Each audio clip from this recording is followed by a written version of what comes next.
సంక్రాంతి పండుగ కోసం పట్టణవాసులు పల్లెబాట పట్టారు. నగరాల నుంచి సొంతూర్లకు పయనమయ్యారు. దీంతో రైల్వే స్టేషన్లు, బస్టాండ్లు ప్రయాణికులతో కిటకిటలాడుతున్నాయి. జాతీయ రహదారులపై వాహనాల రద్దీ పెరిగింది. సంక్రాంతి సెలవుల నేపథ్యంలో సొంతూర్లలో పండుగ జరుపుకునేందుకు పల్లెలకు క్యూ కట్టారు జనం.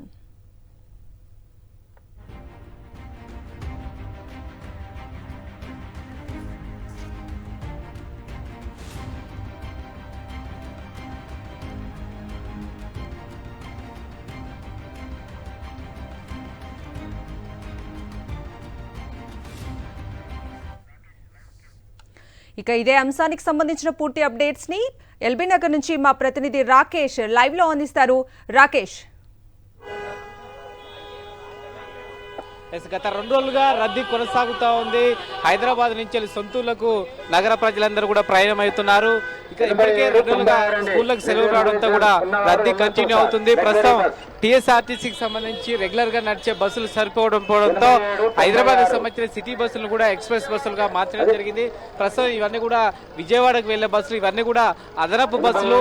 ప్రస్తుతం రెగ్యులర్ గా విజయవాడ కానీ ఇతర ప్రాంతాలకు నడిచే బస్సులన్నీ కూడా సరిపోవడంతో హైదరాబాద్ నుంచి వెళ్ళి పల్లె వెలుగు బస్సులన్నిటి కూడా ఆ ఎక్స్ప్రెస్ బస్సులుగా మార్చి ప్రస్తుతం టీఎస్ఆర్టీసీ నడుపుతా ఉంది. ఈ రోజు అదనంగా రెగ్యులర్ గా అయితే రోజుకు 100 నుంచి 20 బస్సులు ఇక్కడికి నడుస్తుంటాయి.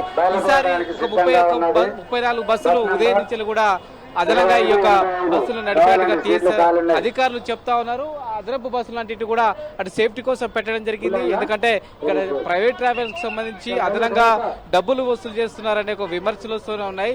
దీన్ని దృష్టిలో పెట్టుకుని అటు ప్రభుత్వం ఇటు ఆర్టీసీ కూడా ముందస్తు చర్యల్లో భాగంగా సిటీలో ఉన్న బస్సులను కొన్నిటిని దూర ప్రాంతాలకు నడిపేందుకు ఏర్పాటు చేస్తున్నారు. ప్రస్తుతం ఎవరైతే ఇక్కడ ట్రావెల్స్ ఆపుతున్నారో, కార్లు ఆపుతున్నారో వీటిని ఎవరు కూడా పోలీసులు ఆపట్లేరు, ఆపనీయకుండా చూస్తూ ఉన్నారు. ఇక్కడ ఉన్న వాళ్ళు ఎక్కువ మంది డబ్బులు ఎక్కువగా వసూలు చేస్తున్నారు ప్రయాణికులు అనే ఫిర్యాదులు వస్తున్న నేపథ్యంలో ఈ తరహా జాగ్రత్తలు తీసుకుంటున్నట్టుగా తెలుస్తోంది. ఉదయం నుంచి అయితే రద్దీ కొనసాగుతూ ఉంది. ఇంకా ఈ రోజు రాత్రి వరకు కూడా మరిన్ని సర్వీసులు నడిపే అవకాశం అయితే కనిపిస్తుందని చెప్పుకోవచ్చు.